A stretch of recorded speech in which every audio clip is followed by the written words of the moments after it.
the program shortly. Jazakumullah khair.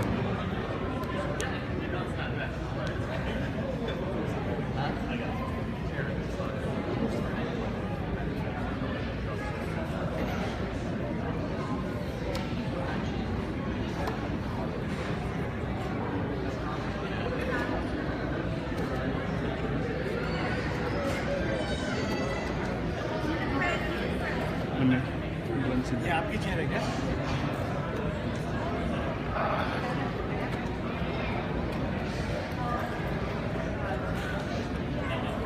You want to know what the problem with these things? There. Ow.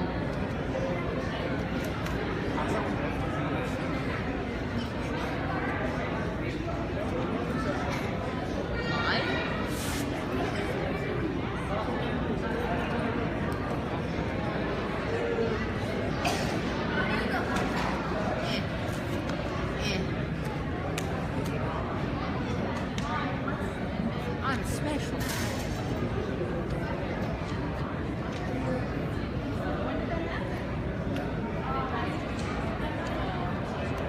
What's your name?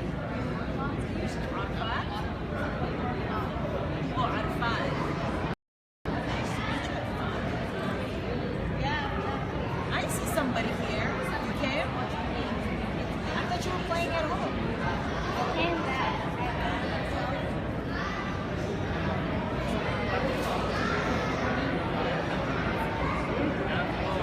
I left my phone over there.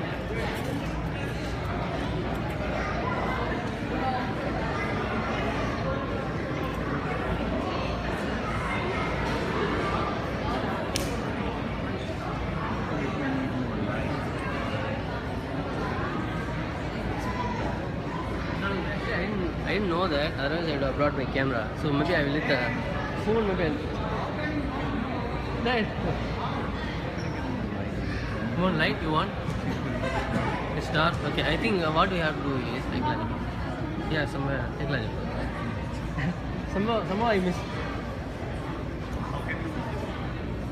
It's a side में करो, so you'll see that. Yeah, that's it.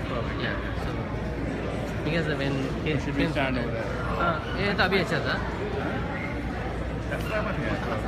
And this is okay. This is okay. I think you will get some. Yeah, I think इधर देखो. Yeah. Better, right? I think we can do this. Yeah, you know that. Basically ये light ऊपर है ना, तो अभी देखो. If you want to go in the front, then go in the front. Go over there, right? Or maybe we can. So we have this one. इधर आ जाओ. Sit down. Is it okay? This one? This is better, right? Better, right? السلام عليكم ورحمة الله وبركاته. بسم الله والحمد لله والصلاة والسلام على رسول الله وعلى آله وأصحابه ومن والاه. اللهم صل على محمد وعلى آل محمد كما صليت على إبراهيم وعلى آل إبراهيم إنك حميد مجيد. اللهم بارك على محمد وعلى آل محمد كما باركت على إبراهيم وعلى آل إبراهيم إنك حميد مجيد. وبعد. جزاكم الله خيرا for attending tonight. This is a very important issue, and you know, as part of being part of the community, working with the schools and working with the youth, you know, almost every Muslim kid that I've spoken with who's gone to high school or college here either has seen other Muslim children doing drugs or knows people that are doing drugs. And some of the parents from the community and from other places, they came and they said, look, what do we do if we suspect our children are on drugs? And to be honest, I really didn't know. And when I saw the opportunity to work with the Naperville Police Department, I said, you guys are the experts. Please help us. And alhamdulillah, we praise Allah subhanahu wa ta'ala and we thank Him that they not only helped us, they sent us one of their best people. Right? Deputy Chief Jason Ayers is the one who trains the officers as well. And when I told him about the idea, he was very, very forward about it. And he said he's very looking forward to it. He loves to meet the community. And not only that, he invited me to talk about some of the concerns that I have so that he could cater the presentation around our community. So please give him a round of applause and thank you for coming.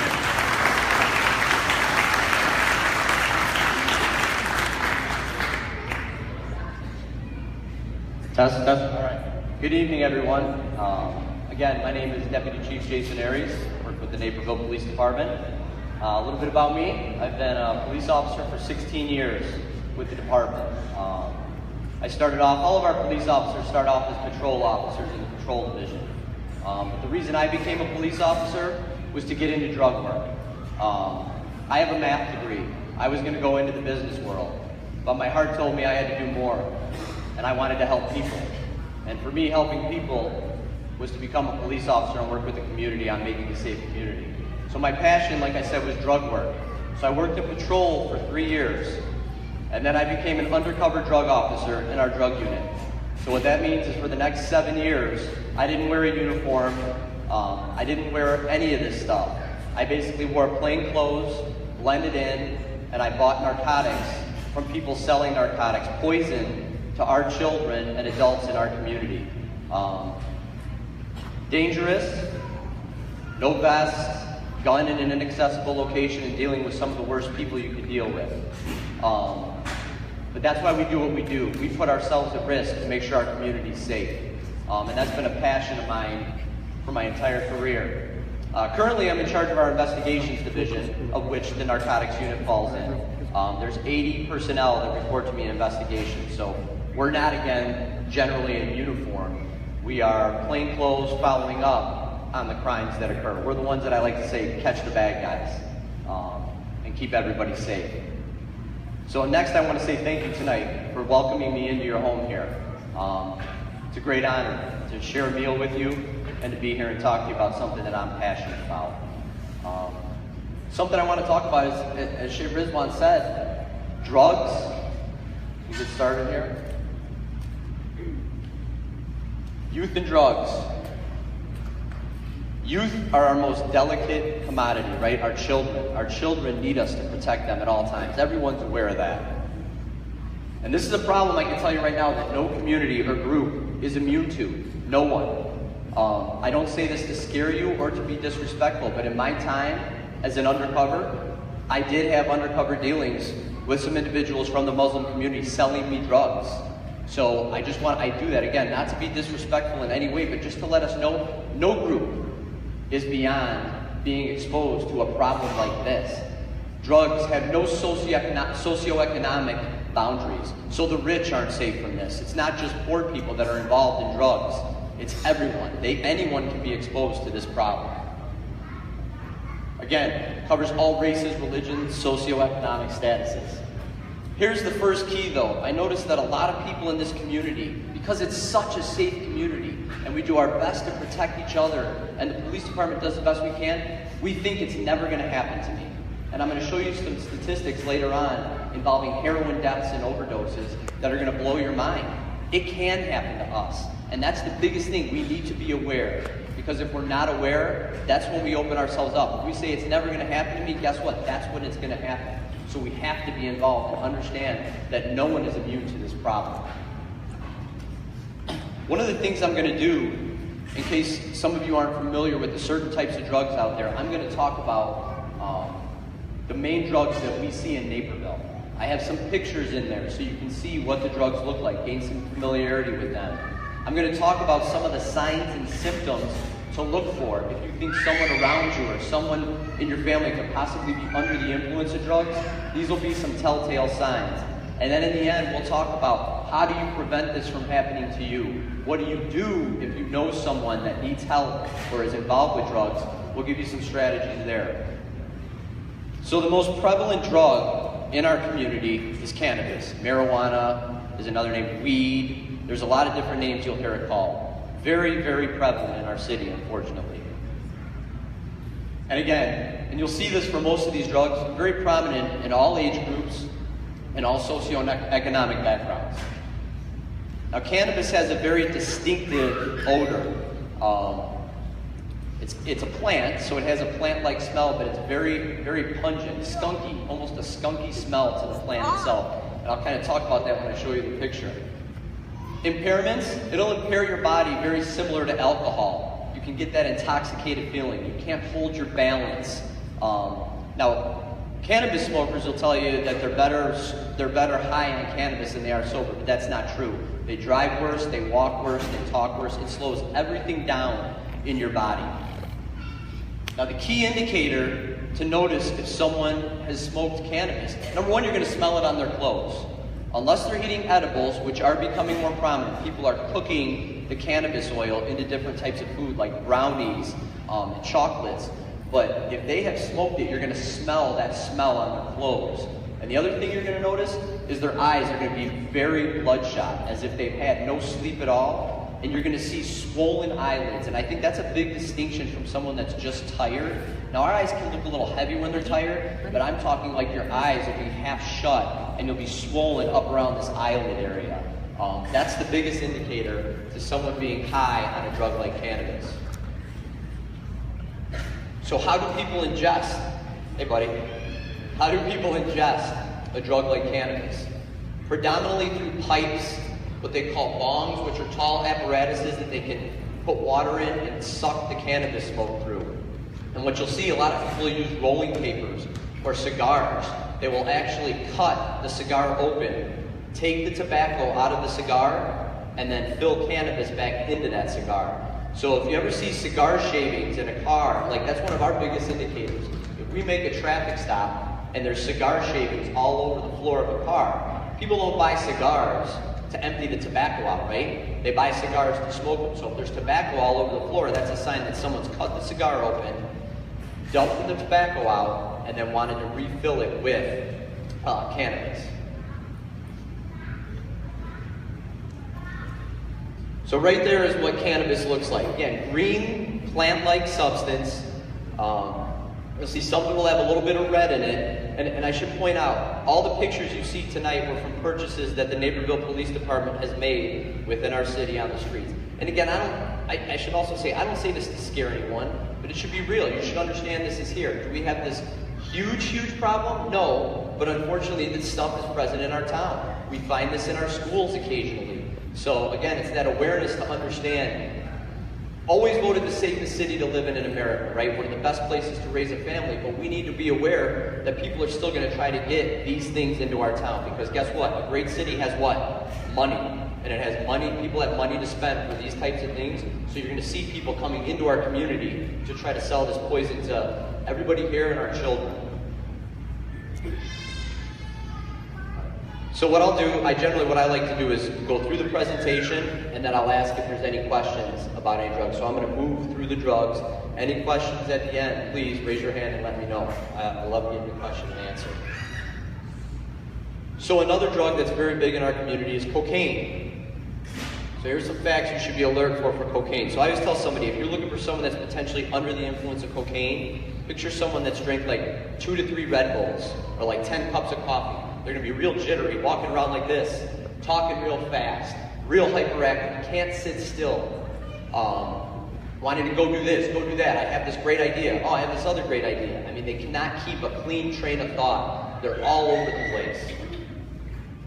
So you got that hyperactivity, and they'll say, wow, I feel great. We should go do this. I feel great. Again, shaking, saying how everything just feels so good. That's going to be the euphoric feeling they get from cocaine. Their heart rate and blood pressure are going to shoot up. Now, I'm not sitting here saying you're going to put a blood pressure cuff on someone's arm if you suspect that they are. But, you could grab a wrist or even feel their chest, and their heart's going to be going very fast. Cocaine is a stimulant, so it's going to stimulate you intensely. It's a very intense high. There will not be sleep. Cocaine addicts can stay up for a couple days depending on how much product they do. So they're not thinking clearly because of the drug, and now they're not thinking clearly because of the lack of sleep that they have. And here's the key.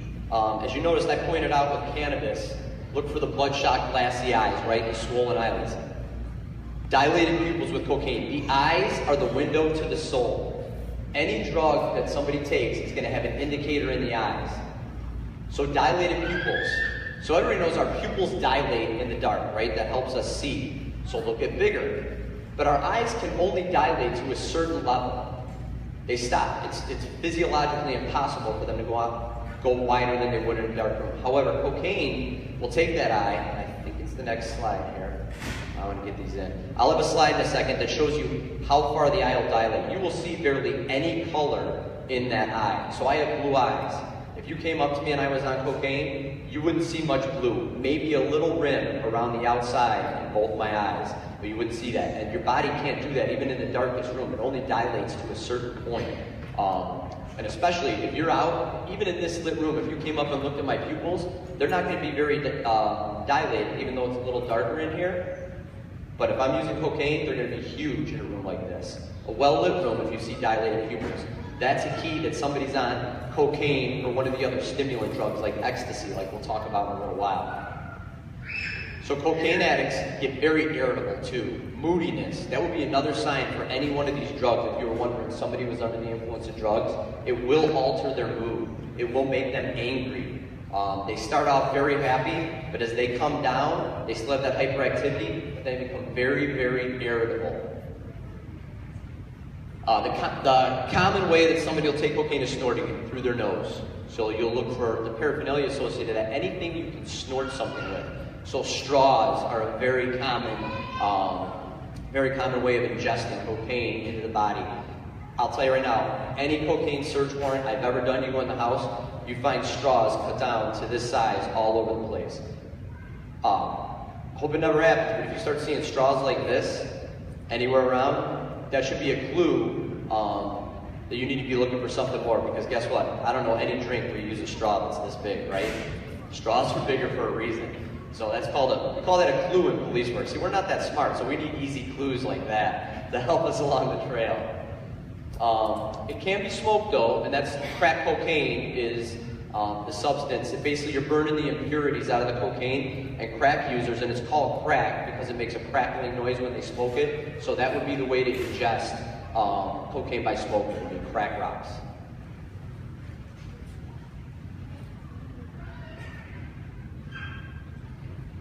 So you see how the eye right here, there's barely any color left in that pupil right there, and it's taking up the whole eye. That's a key indicator that someone is under the influence of a stimulant. And then if you have some of the other indicators, the shorter straw, white powdery substance, you're thinking cocaine. Now, I should also say, if you have one eye this size right here, and the other eye is a normal pupil size, you should be calling 911 because that person probably has a head injury. So a head injury will blow up. One of your eyes will be big, the other one will stay normal. So that's a key. If you see off like that, that's a 911 call for a head injury.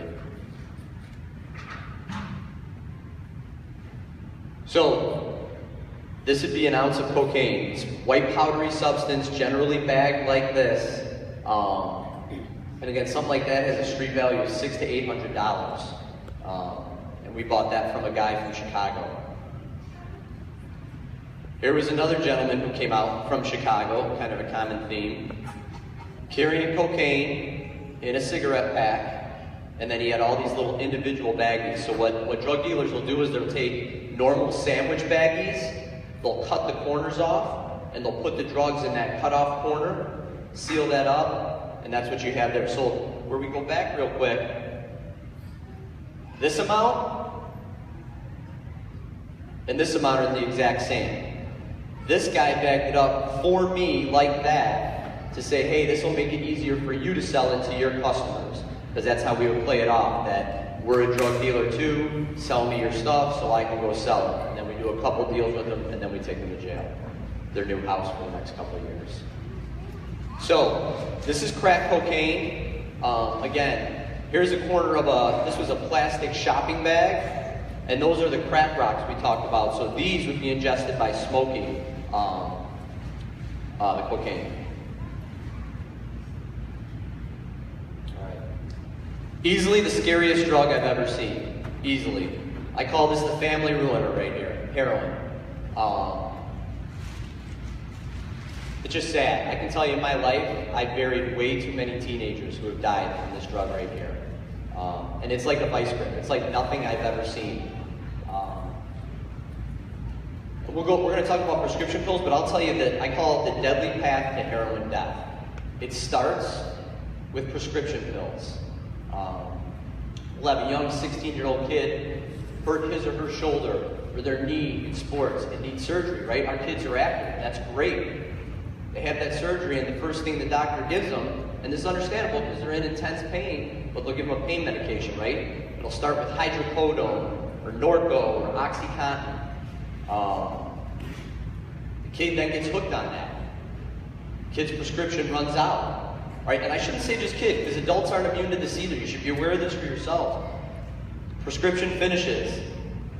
Next thing you know, they're feeling that itch to have that same feeling they had from that prescription drug that was there to take the pain away.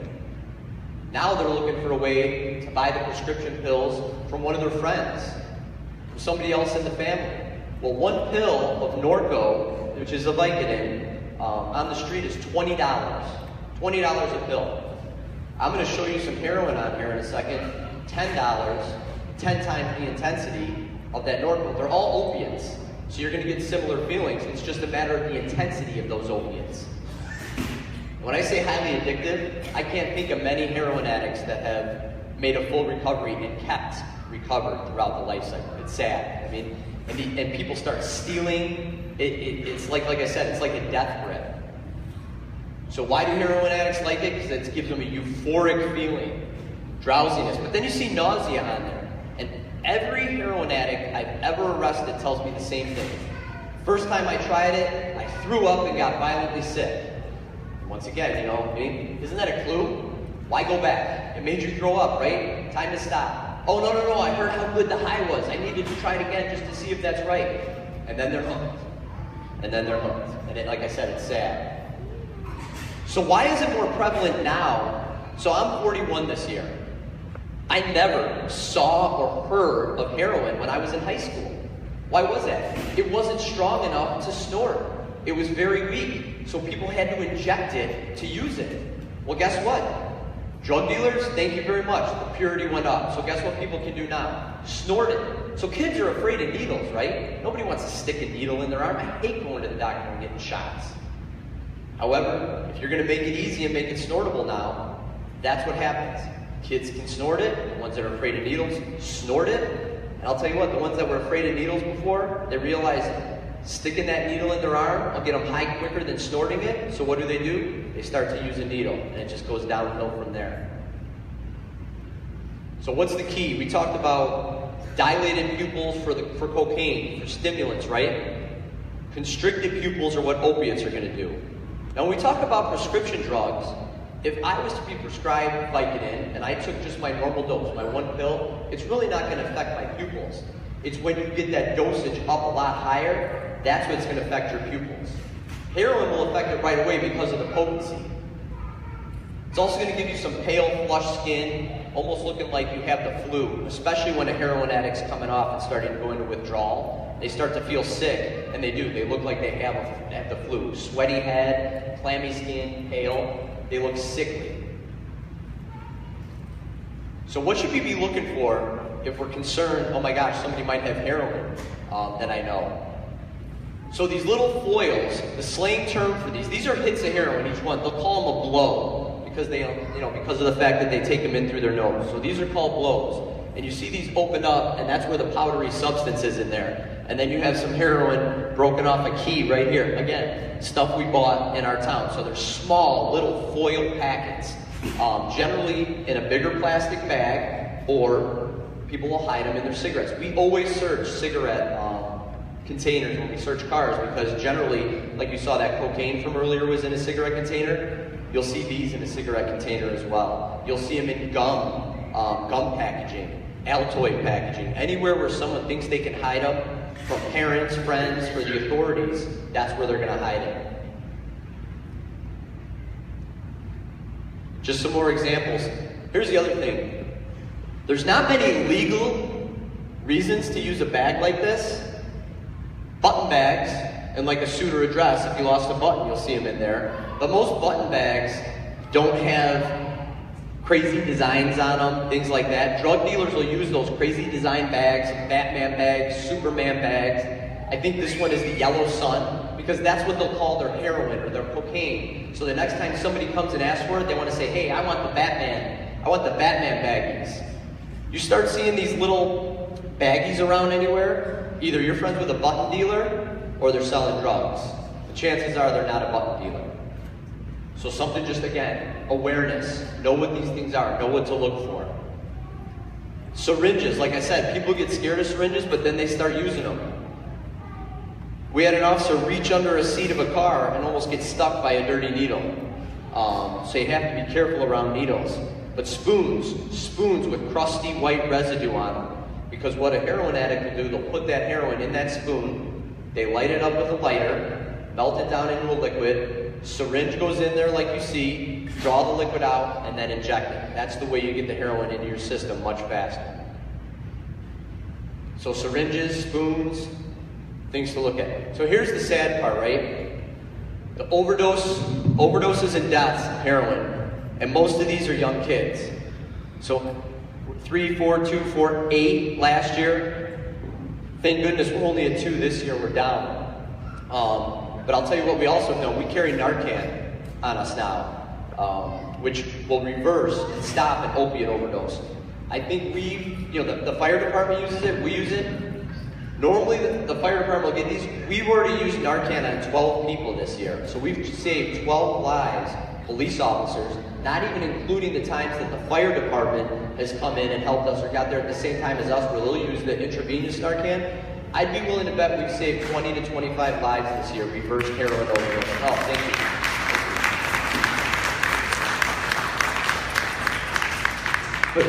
But it's sad, because guess what? There's at least 3 individuals that I know we brought back 3 different times. You would think one time would be enough. I told you, this drug, it's like a grip that I've never seen. They go right back to it. It's one of the saddest things I've seen. There is nothing worse than having to tell a parent they lost a child. To this day, it still gets me choked up because it's not easy to do. And so I talked about heroin. We need to be aware of prescription drugs too. Look at the trend with prescription-related deaths and overdoses. This one's climbing. It's going up. This is Vicodin. This is Norco. This is prescription drugs that we get from our doctors that we have to be careful with. We should be locking these up. This is not a good trend. 0, 1, 5. That's not a good trend for us as a community. And as you see, we have it going up here with the 29, 32, 37 in terms of overdoses. So where our heroin deaths kind of fluctuate, this is on a scary trail up. So again, parents, be aware. If you are prescribed medication, keep it in a place where your kids can't get to it, whether it's accidentally or intentionally. We recommend locking it up if you can, if you have a spot, or if you have a great hiding spot, if you have a safe, keep your prescription drugs, especially the narcotic ones, and your doctors will be able to tell you. Most of us are aware of what the dangerous ones are and are not, but it's still worth asking that doctor that question, what is this that I'm getting if you don't fully understand it? So, as I said, don't take for granted that prescription drugs aren't dangerous. And that's where we talk about the opiate pharmaceuticals. That's what I've been mentioning. The Vicodin, the OxyContin, hydrocodone. Very similar effects to heroin when you take them over the prescribed dosage. When that dosage says take 1 to 2 pills, guess what? That doesn't mean 4 to 5, but people will take that. True story. 2006, I had a woman who was stealing prescription pads from doctors back when we still had to write prescriptions out. She had a Vicodin habit of 52 Vicodin pills a day. 52 a day was her habit. Because you develop a tolerance to this drug. And as you develop that tolerance, you have to take more and more to reach that high that you want. Unfortunately, this woman went to jail, came out, started going back to the prescribed dose that she was using. So they forget that as your tolerance goes up as you're taking more, but once you come up, it goes down, and she died from an overdose. So the story did not end well. And like I said earlier, these are a big gateway to heroin. I can't implore you enough. Be aware of what's being prescribed and be aware of what it can do. So when I teach this class with other community groups, I say the same thing. A personal story. I had shoulder surgery last year. Doctor gave me Vicodin. I absolutely had to take it because I felt like somebody was driving a stake through my shoulder for the first 2 days. Then after that, I got rid of it. We have a prescription drug box in the Naperville, where people in the police station, where people can get rid of their old prescriptions safely. I took mine in there, I threw it out because I'm just scared and I've seen what happened to people. And I told my doctor, I'll deal with a little more pain. Give me a stronger ibuprofen or something like that to deal with, because even I was scared of what it could do because I've seen what it's done to regular people. So I got rid of mine after a couple of days and just dealt with the pain. So be aware. Obviously, if our kids are in pain and they need something like that, do that, but keep an eye on it. And parents should be the prescription givers that give the dosage to the kids. Don't let kids self-prescribe or self-dose themselves. You should control that. Usage high, the one statistic I didn't have tonight is prescription drugs. We talk about children because we're worried about children. Prescription overdoses, the average age is 35 for males and 38 for females. So of course we want to protect our children, but we need to protect each other too. And we need to be there for each other and keep an eye out for each other. So it's tough to gauge fully, but this, let's just call it the average of what an eye would be dilated in a normal lit setting. And as you can see, under an opiate, it takes even more. That color starts to overtake that pupil and brings it down even smaller. So you're looking for pinpoint pupils. If we're in a darker room, my pupil shouldn't be pinpoint, where it literally looks like someone just took that pin or a little nail and stuck it in the middle of my eye to make the dark part of my eye. It shouldn't look like that. At night, it is gonna constrict like that, but not as low as that. So that's something to be aware of, and that's why we tell people, if you're worried about that and you want to see the constriction, take them into a darker room. Take the person into a darker room where you know their eyes are going to dilate a little, and if they still stay constricted, there's a good chance they're under the influence of an opiate-type drug. So ecstasy. This drug is very cyclical, but we've seen an uptick in it again. It's considered the party, the club drug. Huge use in the 16 to 24-year-old age group. Raves, different types of parties, dance music. It's a stimulant, so we talked about a stimulant before, right? Like heightens you, makes you hyperactive, but then it gives you, ecstasy gives you this euphoric feeling where the ecstasy users will tell you they feel better than they've ever felt. Everything is more intense. They'll tell you if you scratch their back, it's the best back scratch they've ever received in their life because everything just feels so good. So that's what the draw is to these kids. Now, the paraphernalia is they like Vicks and they like glow sticks, and the Vicks is because it makes their skin feel cool and colder than it's ever felt. And they like the glow sticks for the sensation that they see with the colors and stuff like that. And then the pacifiers is because folks on ecstasy will grind their teeth, heavily grind their teeth. So if you see some teenagers walking around with pacifiers, that's what we call a clue, right? We don't need pacifiers in our teenage years. So here's some ecstasy pills we bought. Very similar to, we talked about those small baggies with the Batman logo, the Superman logo. Ecstasy dealers stamp their pills. They color them and stamp them. So if someone likes the green hearts, they know to go ask for the green hearts. Hey, I need more of the green hearts. You'll see here. Or maybe it's what were these ones? The pink X5s. Don't know why they call them X5. It's just, again, it's the dealer's license plate for his or her drugs. So how do we intervene? Those are some of the main drugs in town. Now what do we do as parents, as community members, as friends? We talk, right? We should always have conversations with our children. What are the dangers of drugs? Even before that, how was your day? What went on? I can't tell you how many families I deal with that don't even have nightly conversations with their children. They say, I don't know how to talk to my teenage son or my teenage daughter. We have to take that responsibility. Family is number one to all of us, right? And that's the thing. Talk to your family. Get to know them. What do they like? What do they not like? Ask questions. What's going on? Who's the trouble kids? Know their friends. Big thing that I see that a lot of people in our community miss. You should know who your kids are hanging out with. And that everyone here probably does that. But guess what? Sometimes I'm confused because there's people that don't know that. Your son or daughter was a teenager, goes out to play with a friend, and they don't take the time to get to know them. I have 2 daughters, 8 and 4. I can tell you right now, I'll be actually protecting the daughters. But kids coming to play with my kids, guess what? I'm going to know them, and I'm going to know their parents. So I know what's going on. Because we might have great kids. We might have done a phenomenal job of raising our kids. But when we send them out on those play dates or go to someone's house, do we know that they share the same values that all of us do? Get to know them. Please get to know them. What do we say? Well, how do you know that your son or daughter doesn't go to a house where that parent condones drinking among teenagers? You could have done everything you're supposed to do. Everything. And then they go into this house, and those people don't share the values that all of you do, or that I do, right? And they let your kids do something they wouldn't do, or at least put them in the presence of it where temptation is there. And that's what we want to avoid. Some folks get a little weirded out by this, but I'm telling you, when you have a teenager, you want to build trust. But building trust they have to build that with you too. It's your house, your castle, right? You should check their rooms. See how things are. Even if you trust them, an occasional just look through there, maybe you just want to see how dirty they are. Maybe you want to see if they're doing their homework, but you should be checking their rooms. Suspicion or not, just to be in there and see things. Also, if they hang out in the basement all the time, we had a family who had a son with a serious cannabis problem. They were searching his room. You know where they weren't searching? The basement where he played his video games all the time. And in the ceiling tile was a ton of marijuana. A lot, significant amount. Right under the parents' roof, no clue. No clue at all. So check areas where your kids hang out too in the house. Here's the thing. And if you don't know what to do, if you don't know how to approach your child, seek help. There's plenty of people that are out there to help you. I think that's my next slide. Where do you get that? Right here. Within your religious community here. You have people and leaders here that will help you. Come to us. What do I do? People think when they call the police, we're coming in with the handcuffs and we're going to take someone to jail. No. Let me tell you something. We have a program called Connect for Life. And the goal of Connect for Life is to help people that are addicted to drugs and other substances.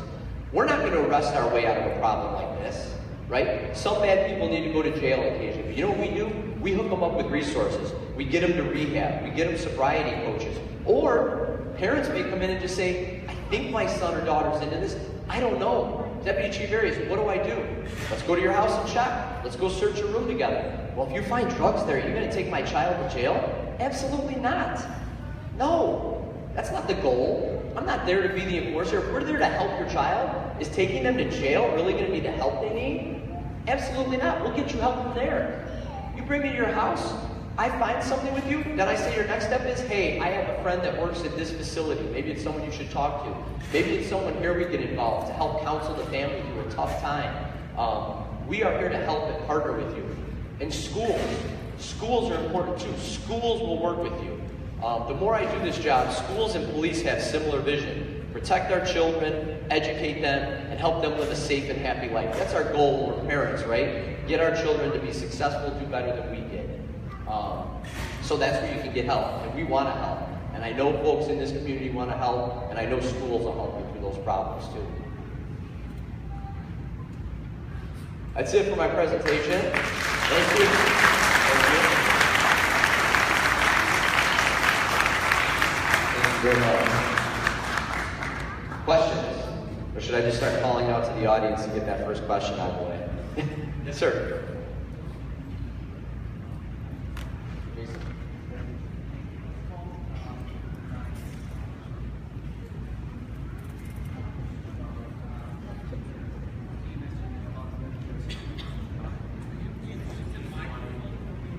Here, I'll repeat it. I'll repeat it. Go ahead.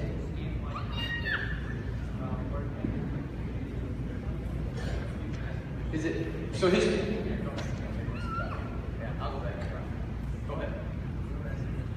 So my question is, since you mentioned drug dealers come from different cities, for example, Chicago, is there a statewide initiative where different police departments work together so that they set some kind of boundaries, some kind of a collaborative effort to bring the trafficking down as soon as possible? Yeah. Thank you. That's a great question, and the answer to that is absolutely. We partner all the time with different agencies, whether it's Chicago. So last week, my drug unit did an operation called Heroin Highway.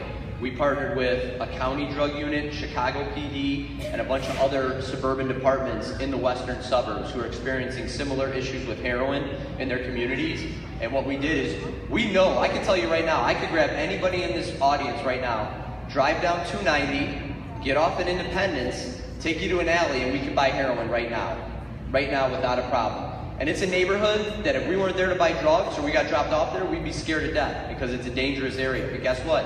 If we're there to buy drugs, guess what will happen? They'll let us right in, protect us as we come in, let us get back on the highway and go out. So our job, or I wish I was out there, I'm not doing that police work anymore, but the job of our detectives was to basically find people from the suburbs that were going in, buying this heroin, and we were stopping them as they were coming back. So we are regularly working initiatives throughout the county and throughout the Chicagoland area. We're doing our best, but I say this all the time. We take one drug dealer off, and I've been doing this for a long time, and you know what the unfortunate thing is? 10 more pop up.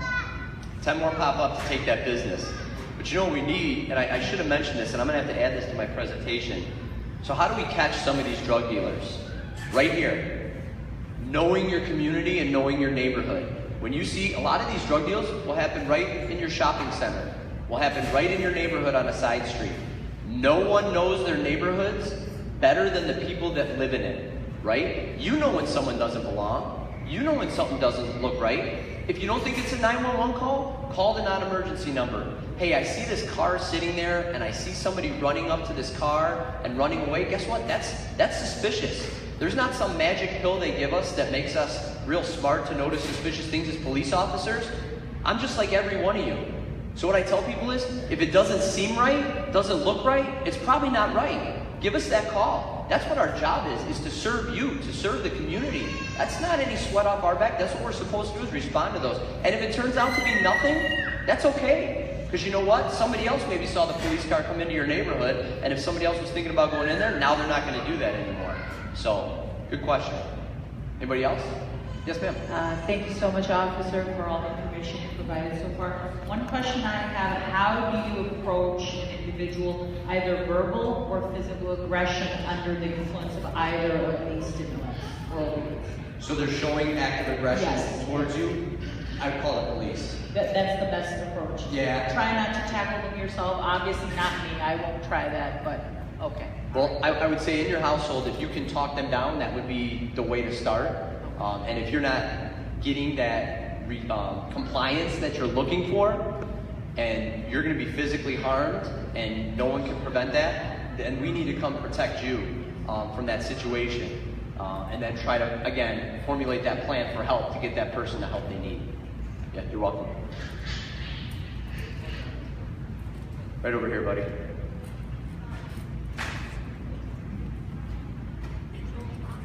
Officer, Yes, thank sir. you very much. My pleasure. My question is, what attracts people or teenagers for the first time to take a drug? What are things that our teenagers should be taking into consideration when someone comes, approach them, offer them? What are different tricks that drug dealers are using? What should be cautious of? So again, it starts with that conversation from parent to child, right? Parent to child that drugs are bad, what they're gonna do to us, how they affect us.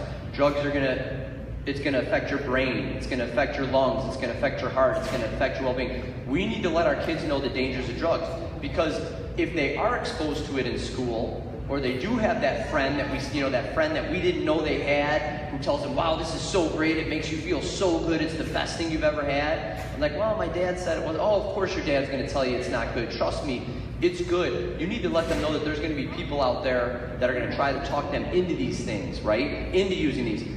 It's a falsehood. And young ones, it is not true. Drugs do not make you feel better. They're gonna hurt you in the long run. So you need to have those conversations and let them know the effects of it. And then, like I said, vet their friends. Know who they are. Okay, whose house are you going to? Well, I'd like to meet this person. Everyone in here is smart. You can sniff a bad character out. You should know your friends, or your son or daughter's friends, so you can vet that. And then communication. They need to be able to come to you and feel safe to talk to you and say, hey daddy, you know what? I met this friend of mine today, was telling me about marijuana, and that it's great, it'll make me feel great. So you can then intervene. And then from there, what I did, the step that I always like to recommend to parents is absolutely, that'd be great if your son brings you that. I would say try to communicate with that kid's parents, who maybe have the blinders over their eyes, and don't know that, so that they can do that, because they're not only exposing, their kid's not exposed to it, their kid's bringing it on other people. Does that make sense? Good. Yes, sir. I have a question. I have an answer. So, are there different kinds of glow sticks that give you the bad things? Was that glow sticks that give you bad dreams? No, bad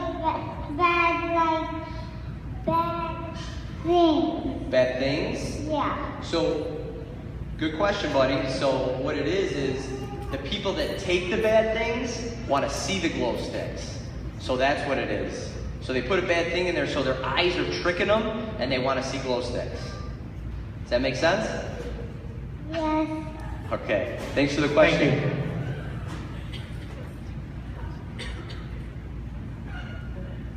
Anyone else? This is going to be the tough question now.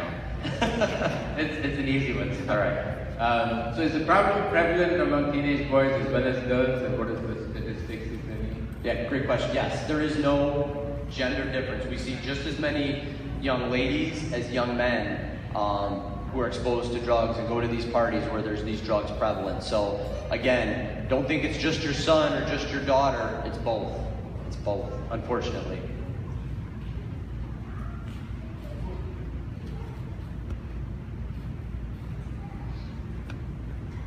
Is there a separate phone line for the drug questions, or is it 911, the same number?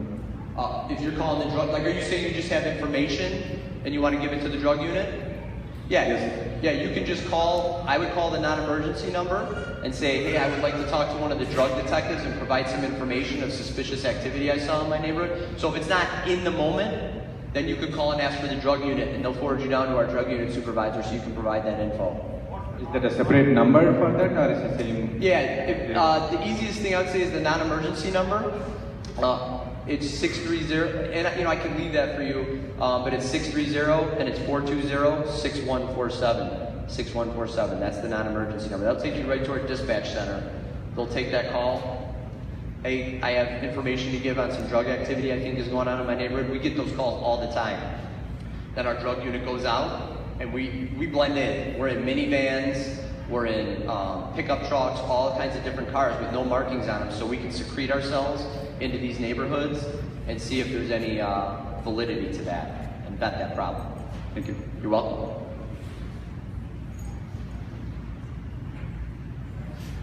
Any more? Oh, in the back?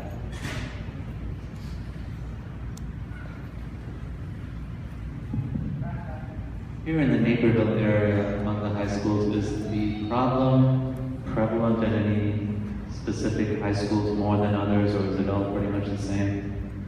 I'd say it's equal. And when we say problem, I don't want to make it seem like it's rampant in any of our high schools, because it's not. It's not this alarming rate of drug use that maybe the community at times feels that it is. It's still a very small percentage of students, but I would say it's that same percentage in both school districts everywhere.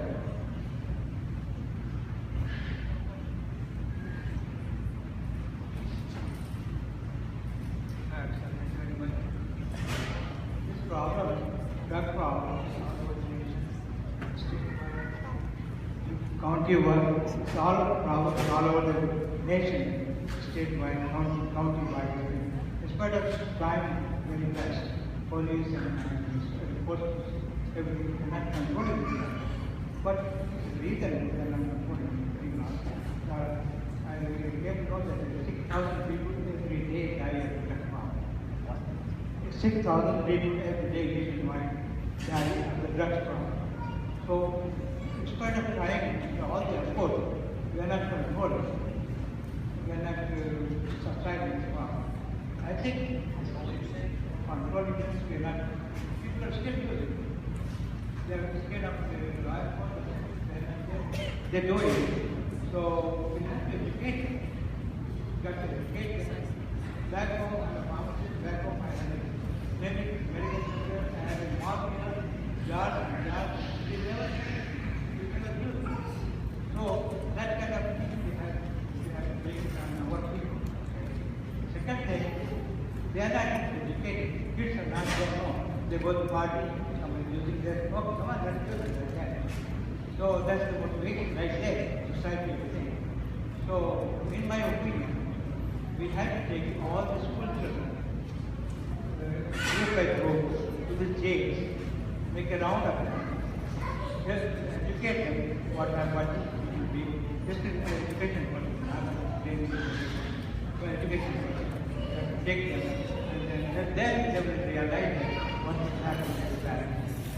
They have to seek their own eyes.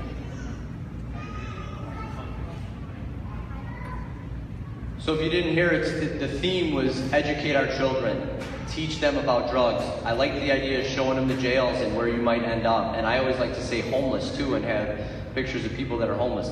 I completely agree. So we at the police department, we start in the elementary schools where we put on programs for the 3rd, 4th, and 5th graders. And does it always work? Of course not. You know, we're doing everything we can. We do programs like these to educate parents, educate children. I agree with you 100% though. I always think we can do more. And unfortunately, there's communities, to your point, and I'm not saying this because I work in Naperville, but we're blessed because we come out and do presentations like these all the time. Unfortunately, other communities aren't doing this. Other departments aren't getting out to the community as much as possible.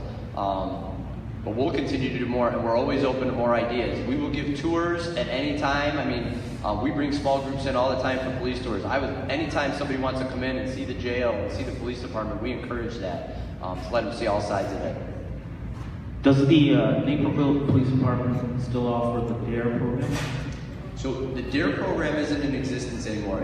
It went to one called GREAT, and then GREAT kind of fell by the wayside. So now we do just drug awareness in the schools starting in 5th grade. And then obviously we have school resource officers in the middle schools and high schools that'll help and educate on drugs. Thanks, Deputy Chief, for coming down this evening on your Friday night. Is that a presentation available? Could you share it with Chief Biswas so maybe the folks that are not here would benefit from all the good information on it if it's on our website? I'd be more than happy to share that. Thank you. More than happy. We have a question over here too. I was just going to ask, is there an average start age that you see? So the question was, is there an average start age for when somebody would start using? And here's the sad fact. We've seen kids in 5th grade smoking marijuana. 5th grade smoking marijuana. Is that the most prominent? No, it starts to pick up in middle school.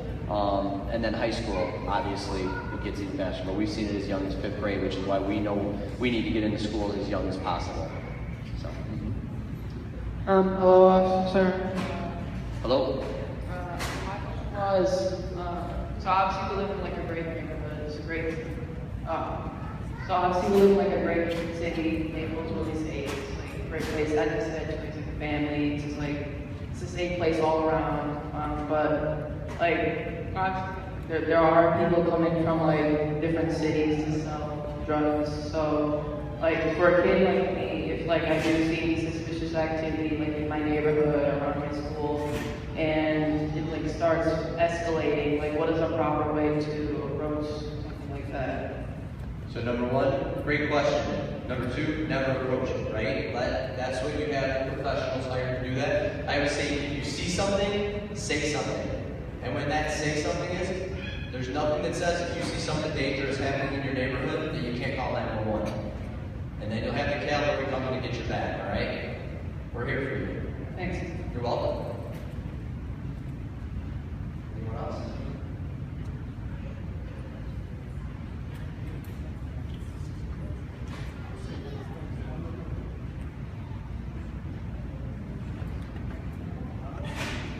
Everyone can hear me okay, right? Yes. Will you get my good side over there? Yeah. I love the question. About the effect of women, childbearing age, and all those who are pregnant. When the baby is born, is it the baby also become going to be addicted? It is. And it's one of the worst things I've seen at a hospital is a baby addicted to heroin. Because that baby will be in withdrawal. Just like a person who's not getting that heroin. So the baby has to be weaned off of that addiction too. It's sad. Terrible. Like, what kind of substance is like the most common? Marijuana. You're welcome. Good question.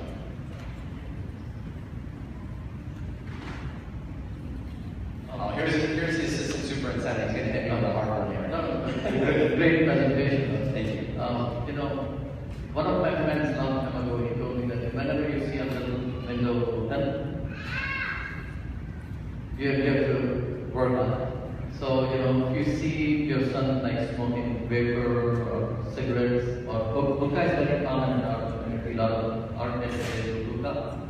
So my feeling is once you inhale something, smoke something, then it's very easy for you to get to the higher level. So you have to stop it, the lowest level. That's fantastic advice. I don't even have anything to add except, yeah, that's good awareness. If the youth are smoking something we think it's innocent, like cigarettes or hookah, it is. It's just what's to stop them from taking that next step. Oh, I like the taste of the hookah. Maybe I should try marijuana. And then it can be down from there. Good question.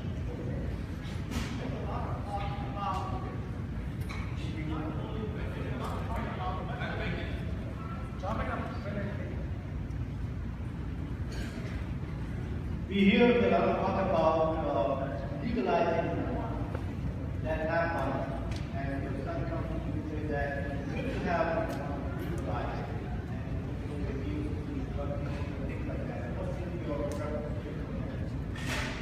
So if you look at the law now, there is a huge list of medical conditions that to be prescribed for marijuana. I'll say the same thing I do about Vicodin. People smarter than me have decided that medical marijuana can aid something. Same people say that Vicodin eases pain, so there might be a medical use, and I believe it, that there is something like that. But just like Vicodin is a pain medication that'll help you, it doesn't mean you should abuse it. So that I would say have a similar awareness. So if someone's prescribed marijuana for that medical issue, keep an eye on it. But there is medical use for it, and accepted medical use now.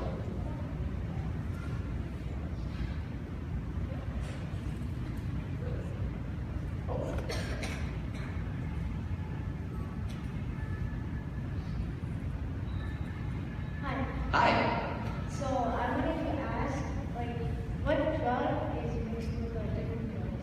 What drug or That's a good question. What a lot of people like to use would be cocaine and heroin together, because you get that speed effect and then kind of that slow you down effect.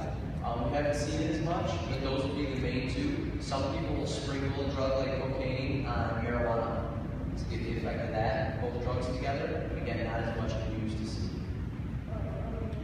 You're welcome.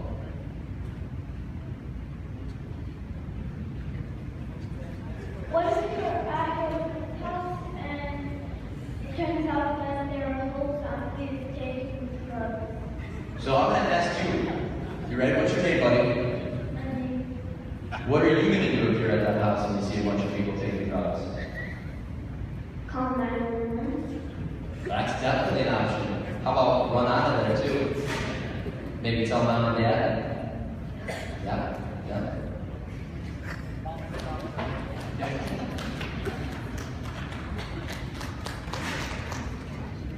A quick question. Yeah. What's the average cost per one of taking these from any kind of fiction? I mean, is it in thousands? Is it in hundreds? What do you think?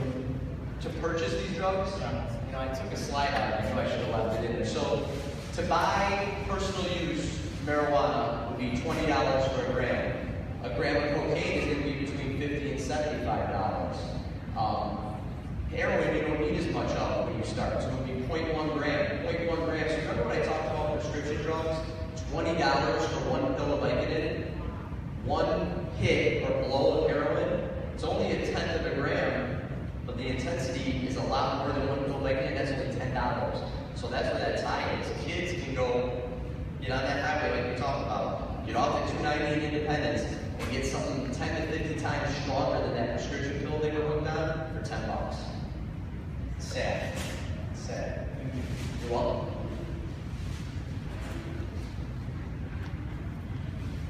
Please, where are these drugs coming? This on the border of So people manufacturing here, where is it coming? So here's the biggest three countries for the biggest three. We'll talk about coke, heroin, and marijuana, right? So the biggest for marijuana right now seems to be Canada. That's where the best marijuana is grown. It's called like BC Bud. Mexico for heroin right now, and Colombia is still the cocaine capital of the world. So those are the big three countries where you're seeing marijuana, heroin, and cocaine coming from. And if you've heard about the issues in Mexico right now, it's all about the drug trade and the heroin trade and some of the tourist spots. The government just put a warning out about, I love going to Cancun, it's a great place, it's beautiful there. They're warning us not to go there now because of the violence involved in the heroin trade. So, I'm sorry? Markets in the nation? Can you get the money? I can't. Other markets within the nation here, but where manufacturing any big city. Any big city. Yeah, Chicago's a huge hub because it's the Midwest. Chicago's the biggest city in the Midwest. You run into the LA's, New York's. Chicago, LA, and New York are probably the 3 biggest hubs. Texas for stuff coming across the border, but in terms of cities, when you think about going across the nation, Chicago in the middle, LA out west, New York out east. That's still the big 3 cities for the drug trade. So, We got okay, sorry. What was the address again?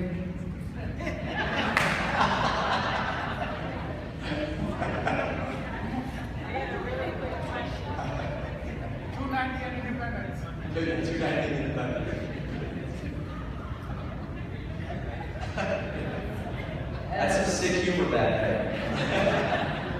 With regards to the drugs that we have for adults, have you, in your experience, noticed there's ODs, overdose, deaths, but what about the toxicity that arises from the cutting or the adulterants? Has there been any significant data on that, in your knowledge? No, so most drug dealers will not cut their product with something that's going to hurt the user because then the user won't go back. So some of the common cutting agents for like the cocaine are baby formula and inositol, like vitamins you get from GNC, and that's what they'll mix them with. I literally had a deal when I was undercover where the guys had a little bit of cocaine, they ran into a vitamin store, poured a bunch of inositol in it, and took that product from something that would have been a small charge to a huge charge because they upped the weight. So they try to stay away from that. Now the scary thing is I'm sure you've seen it use the fentanyl, which is a prescription opiate as well, and it's very, very potent. So heroin dealers don't even know, and it is way stronger than heroin. Drug dealers sometimes don't even know that the heroin they're getting is actually fentanyl. And that's scary because we had somebody in town who had fentanyl, and we had to give them 3 of our doses of Narcan to save them, whereas it should only take 1. So. I can assure you we have more right at present. Okay. But I want to ask you how we as a community, you or your department, creating It starts with this, having me here tonight is it starts just being aware that it's around you, I think, is the biggest thing. It's such a taboo thing to talk about within any community. I can tell you right now, my own church that I go to is resistant to having me there to give this presentation because it's just taboo to talk about at times, right? Nobody wants to believe that this problem exists within the community, so just getting us out there for awareness and then having those conversations from there. And then the key is, if you see something, say something. I mean, if that's the only message you take away today from that, if you see something that doesn't look right, say something, and that say something is letting us know. I got a question. You did mention that if you find somebody with the drugs, you will help them get out of it. At what point of time do you guys actually arrest the people using or abusing the drugs? Well, if you're calling me for help at your house and I just came in with handcuffs, you might never call me again if I arrest your child. It's when there's a problem. If they're out in the community driving around, then if you call me to your house and you say, Deputy Chief Aries, I need you, I found this, I want to get my kid help, and we're basically developing a plan together. Now the situation you gave earlier with someone violent, if we go in there, I'm not going to lie, if someone's being violent and harming their family, there's a good chance they're going to go to jail for that. Because we're mandated in a familial situation or something like that we would have to bring under the law. We have no discretion there. But if you call me and you need help, we're not going to take someone to jail. We're not going to arrest our way out of that. I've seen it too many times. We've taken drug users to jail, and you've heard the stories. They get out, and they're right back into it. We need to figure out a way to get them help, develop that plan to help them overcome their addiction. So that we go down. If you come over and somebody's got a garbage bag full of cocaine, that might be a little bit harder. But most of the stuff we deal with, is going to be someone that's just at the user level and somebody who needs our help. Well done.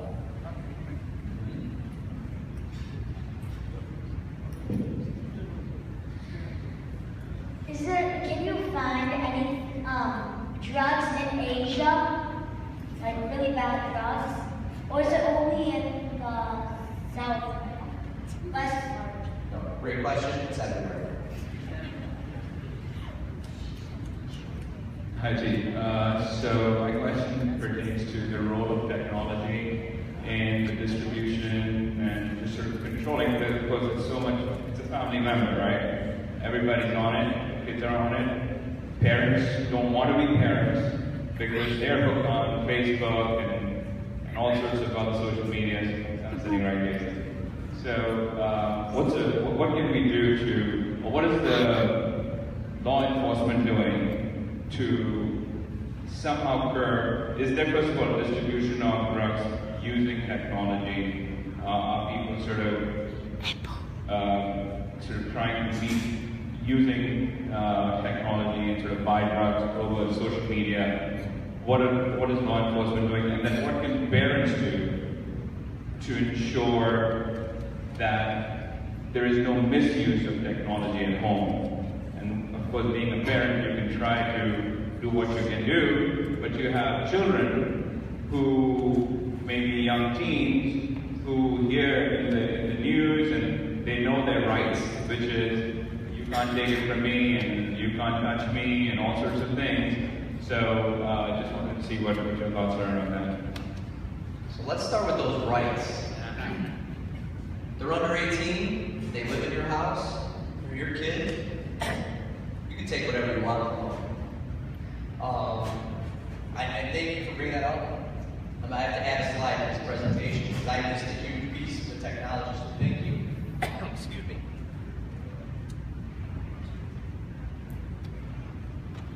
For that question, you need to monitor your children's social media. Forget drugs. There's sexual predators out there that are talking to kids in social media. I can tell you stories that will make your skin crawl. You have no idea who your children are talking. That's another whole presentation in and of itself. But yes, and we can't monitor. We're not able to tap in to, if let's just say hypothetically your son's in a chat, in a Facebook chat, I can't tap into that and know what's going on. But there's software out there where you can monitor your children's social media. So remind me, I'll send you, there's a free presentation that one of our computer crimes folks put together. I think it's about 40 minutes, and it's all about monitoring your children's social media. Yes, we should teach our children trust. Yes, we should teach them that we believe in them, that they'll make good decisions. But in that, we still need to monitor them because there's dangerous influences out there that get into this. So again, whole other presentation, but from the drug aspect, we can't really monitor what's going on. But I would say we need your help in doing that and getting that done. So please do not let me forget to get you guys that link to share with the community because it's a fantastic watch on the dangers of social media. Sir. How about the older children? Children older than 18 years? As I get older, my hearing goes. Right? If the kids are older than 18 years, what is 18 years older? So you're still a parent and they're still living under your roof, so you have options there. Hopefully you build that relationship up where you guys are talking to each other. Like I said in that slide, seek out your leaders within the religious community, counselors that can help kind of get those discussions. We were all 19 at one time. We thought we knew everything. We were thick-headed, all of us, right? Sometimes having that intermediary there to facilitate, like we have social workers that work for the police department. And sometimes it just takes that middle person to help get through to both sides and understand, hey, you want your freedom, but you're living under your parents' roof. There needs to be a mutual respect there as you grow into adulthood. So if you can't get it yourself, there's resources within here, and within the police department, and throughout your community that we can help. And sometimes it's just a phone call, what should I do? And we can point you in the right direction. Yes? Chief, so the question regarding physician and hospital. Are there directives to legislate adding as a leader from the hospital we are, but we court don't report them because of HIPAA and all that. So I find it a little, so do you any information on that? Any advice advice. Right. Obviously, if they come in with drugs, HIPAA doesn't apply anymore. You call us in, and well, that's a crime. So that, you know, there's pieces of HIPAA where if you have somebody come in with a bag of cocaine or heroin, you're not, I mean, obviously talk to your hospital legal staffs are a little overly cautious in my opinion, because I read the HIPAA law pretty extensively, and if there's a crime being committed, I'm not going to ask you what the medical condition is. But if they have, I mean, let me ask you, if they had a gun, would you call us?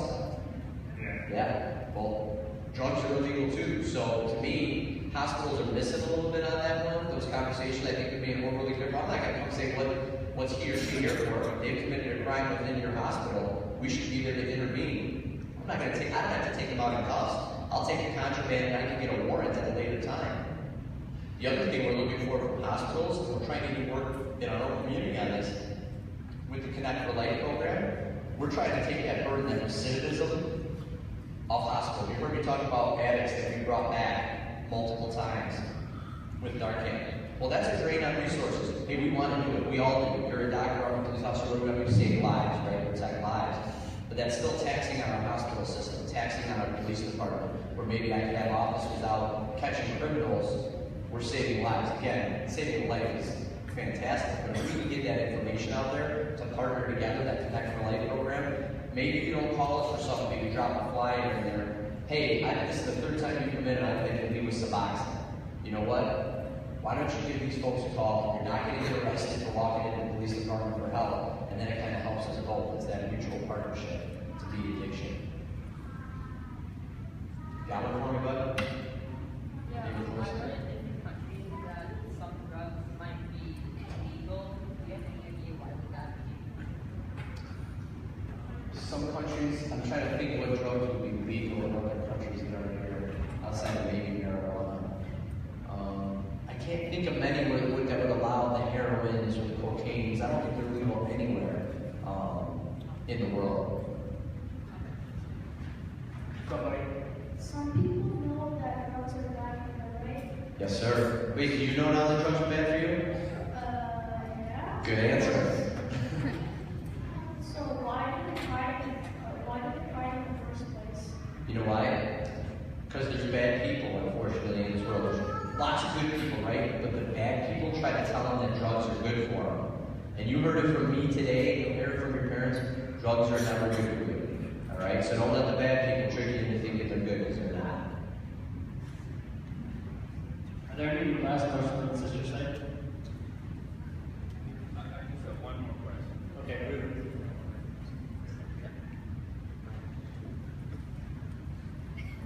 So Chief, can you talk a little bit about what are the resources available to parents with respect to enforcing curfew? Of course, I also understand that if the kids are hanging out with their friends and you don't know who their friends are, and if they get into trouble or cause trouble, the buck stops at the parents. Is that true?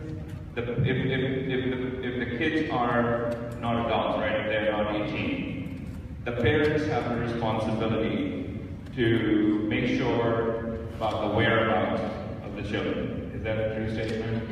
It's true, but if they go out and commit a crime, it's not like I'm going to hold, just hypothetically, you accountable for what your child did. What I'm going to try to do, because kids, we all fall asleep at some point, right? We all know kids sneak out and do things. So with kids, we're not looking at that age, unless they're repeated, troubled kids, to take kids to jail, because that's not going to fix things. We want to link them up with the parents. I'll tell you what, the parents want to do a heck of a lot more to the kids than we do. And that's what we want. We want to see that parent that cares, the parent that's going to intervene, and the parent that's going to be solution oriented. And we'll work with parents to help them develop plans to do that. Because that's the last thing we do. We want to rehabilitate a kid, put them on the good path, as opposed to saying, hey, why did you let little Johnny out of the house and create all these problems? That's not what we're doing. Again, community partnership is your goal. What's the curfew hours, just for the knowledge of everybody here? Is it a certain curfew hours, right? The kids cannot be out after a certain time? 11 o'clock. And you know the key to know is if you have children with a driver's license, after curfew, if they're not 18, their license is not valid. So after 18, they're driving around with no valid driver's license. So I try to educate now, listen, we're not going to drop the hammer on a 17-year-old who didn't have knowledge of the law and was out a couple minutes later, but somebody that repeatedly does that, it could get a ticket for driving with no valid driver's license. Just a little knowledge thing to be aware of. Thank you very much. Thank you so much. Let's give a round of applause.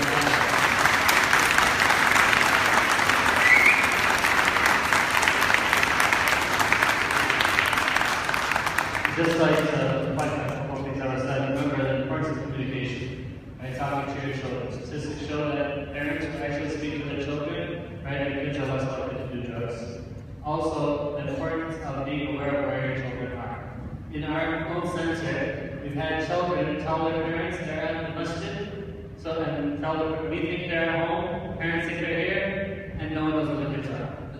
Right? So we need to work together to make sure that we're aware of where our children are and make sure that they're in a safe environment. And if anybody has any questions, right, please feel free to reach out to me and I'll redirect you or reach out directly to the Naperville Police Department. This is a basic resource that will help us get more information and help us deal with the situation in a realistic manner, practical manner. So don't think that, I'm scared, I don't know what to do, I'm alone in this. You're not alone. We're here, we all need to help each other and support each other. Again, Nick, everyone's